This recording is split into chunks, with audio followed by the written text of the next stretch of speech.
Welcome back to what I have deemed to be the race that it just feels like there aren't that many teams that are taking that brass ring and we're going to win it.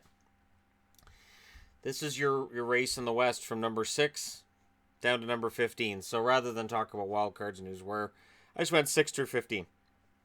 So third in their division, sixth in the conference, is the Dallas Stars. They have 52 games played, 27 wins, 21 losses, 4 overtime or shootout losses for 58 points. They are 6 points clear of being out of the playoffs. They're 5-5 in their last 10. More importantly, they've won 4 in a row. So those 4 wins in a row has given them some padding. Over the next week, they'll be playing at home against Arizona on Monday. Then they're in Nashville again on Thursday. Followed by playing Saturday in Arizona. So Arizona and Dallas are going to meet each other twice.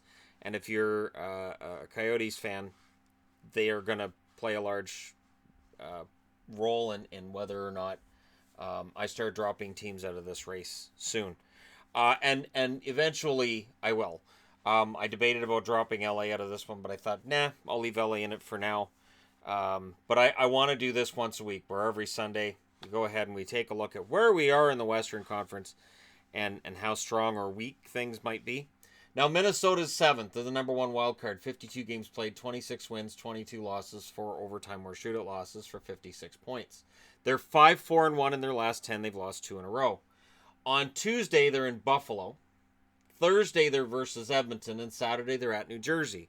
So the good news is, if you're a Wild fan, Buffalo, Edmonton, New Jersey, 2 teams that have been struggling, and a third team that does very well at home in New Jersey, but that's a winnable game if you're the Minnesota Wild. So they could absolutely win 3 this week. They could, but there have been weeks where they've been able to do that before. Vancouver, and I know Canuck fans were kind of mad about the power rankings last night, but hey, let's look at it. They're 24, 22, and 6. They have 54 points in 52 games, so they've won 24 out of 52 games overall. They're 5-3-2 in their last 10. They won their last game. So how I look at it is they've won 5 out of 10. Others may look and say they've only lost 3 in regulation out of 10. It's that glass half empty, glass half full thing. This is a big week for them. This is a big week where they're going to prove to me whether they legitimately are a playoff team or if we're just watching them kind of go through the motions and we're going to see them drop out again. They are currently sitting, I believe, 4 points ahead of where they were last year at this time. Monday, they're at Philadelphia. Tuesday, they're at Washington. Thursday, they're at Chicago. And then Saturday, they're at home against the Flames. If they can win, I'll say 2 out of 4 and lose one of those in overtime, they're in good shape. Even though Washington's lost 8 out of 9 right now, they're going to be an excellent test for the Canucks. Philadelphia on a huge run. They're going to be a great test for Vancouver. And Chicago is always a fun matchup for Vancouver, as is Calgary. So these are some big games for them, and this week is going to go a long way to deciding whether the Canucks are in the driver's seat or whether they're still caught with all these other teams. Now, Colorado has backed their way out of the playoffs poorly. They have 51 games played, 22 wins, 21 losses, 8 overtime or shootout losses for 52 points. They're 3-7 in their last 10. They've lost 3 in a row now. Tuesday, they're at home against Columbus. Columbus is also a struggling team, so that should be a very passionate game between 2 teams that should be fighting for their playoff lives. They're then at Washington. So the Capitals, who don't fare well against Western teams, this week they get Western teams. And then Colorado on Saturday is at New York against the Islanders. So this is a big week for Colorado. They've got to turn it around, and they have 3 Eastern teams in their way in order to do so. If they lose those 3, they're going to find themselves down about here. Because St. Louis has been getting better. 50 games, 23 wins, 22 losses, 5 overtime or shootout losses, 51 points. They're 6-3-1 in their last 10. They've won 2 in a row. On Tuesday, they're in Florida. Thursday, they're in Tampa. And then Saturday, they're at home against Nashville. So this is a big week for St. Louis as well. If they win 2 out of these 3, they're legit. If they lose all 3, which they could because it's Florida, Tampa, and Nashville, right? We're going to be talking next week about how they're right back where they started.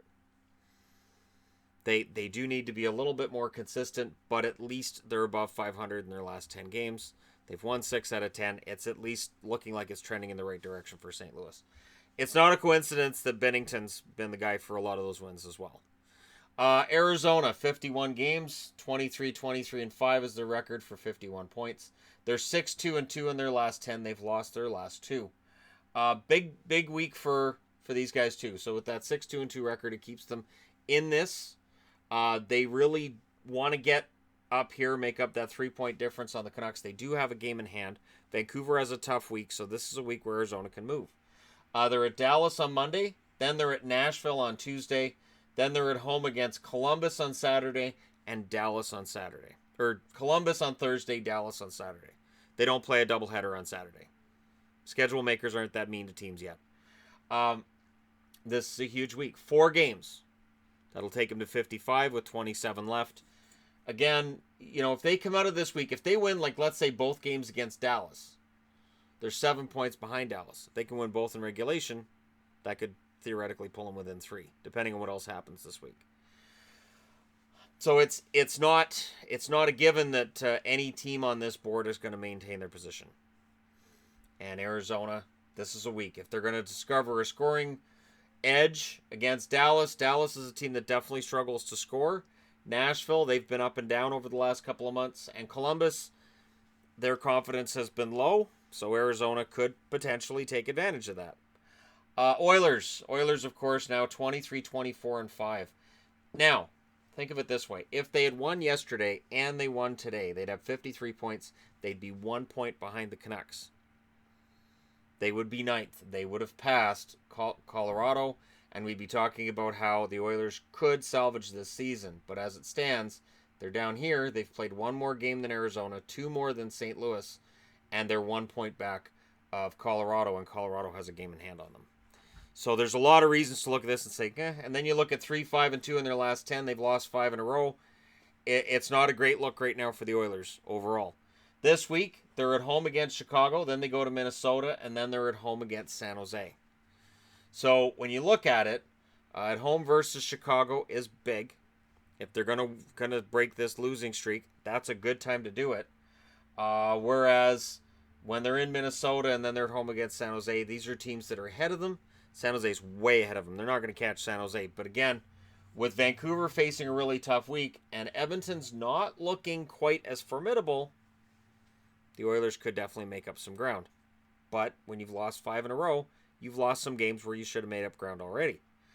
The Ducks, 52 games, 21-22-9. They've won 21 out of 52, but because 9 of those losses are in overtime or shootouts, they're still in this. 51 points. They're 2-6-2 in their last 10. Of course, last night they lost ugly, 9-3 to Winnipeg Jets. But you know what? It's only 1 game. That's the only thing you can say as a coach after a game like that. You can go, well, it's only 1 game.